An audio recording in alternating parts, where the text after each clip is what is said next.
semuanya. Saya apoteker dari bagian farmasi Puskesmas Sumur Batu.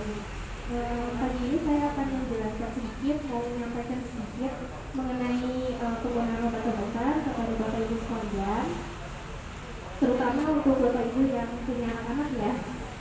Mungkin kan ada yang sakit berobat kemudian dapat puyer, yang dapat sirup gitu ya. Terutama untuk yang dapat sirup nih Pak Bu, biasanya dari farmasi itu dikasih sendok makan karena seperti ini ya Bapak Ibu. Nah ini sendok makannya jangan dibuang, tapi dipakai untuk minum obat. Kenapa nggak boleh dibuang? Kenapa harus pakai sendok ini? Karena kalau pakai sendok yang ada di rumah ukurannya beda, jadi nanti dosisnya nggak sama yang dikasih sama dokter, nanti anaknya jadi nggak sembuh. Nah makanya harus pakai sendok yang dikasih dari farmasi. Kalau disuruh pakai sendok ini pakai, atau biasanya juga dapat gelas ya, gelas kecil gitu, gelas makan atau pipet makan. Nah terus untuk minum obatnya, kalau bisa jangan dicampur sama susu, sama teh, apalagi kopi ya, apalagi minuman bersoda gitu ya, atau madu gitu, sebaiknya dihindari. Kenapa? Karena nanti takutnya ada interaksi dari obat itu sama zat-zat yang ada di dalam minuman tadi. Jadi lebih baik pakai air putih.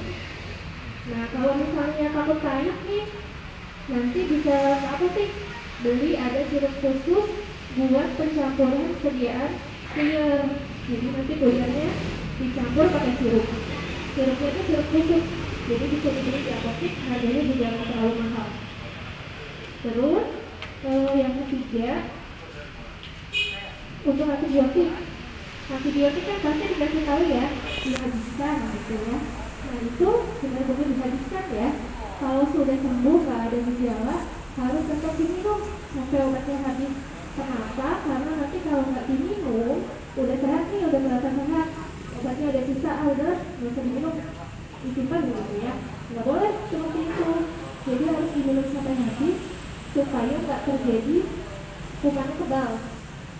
Kalau kumannya kebal, kasihan anak-anak, kasihan kitanya.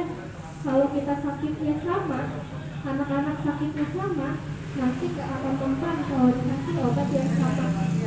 Jadi harus cari obat lain yang bisa membunuh kuman. Nah, pertanyaannya ada nggak obat lainnya? Kalau nggak ada gimana? Ya, jadi antibiotik harus habis dihabiskan. Nah di sini saya punya teknik banner. Di situ ada barcode ya. Nanti kalau yang punya handphone, bawa handphone, bisa di scan barcode-nya. Di handphone kan ada aplikasi pemindai ya. Nanti diklik, di scan, terus nanti buka situs, nanti akan muncul video-video tentang cara pakai obat, tentang cara simpan obat, terus cara membuang sisa obat. Jadi videonya bisa ditonton di rumah, bisa ditonton di sini sambil nunggu obat, nunggu dipanggil sama dokter gitu. Ya, itu saja yang mau saya sampaikan Bapak Ibu. Terima kasih atas perhatiannya. Wassalamualaikum warahmatullahi wabarakatuh.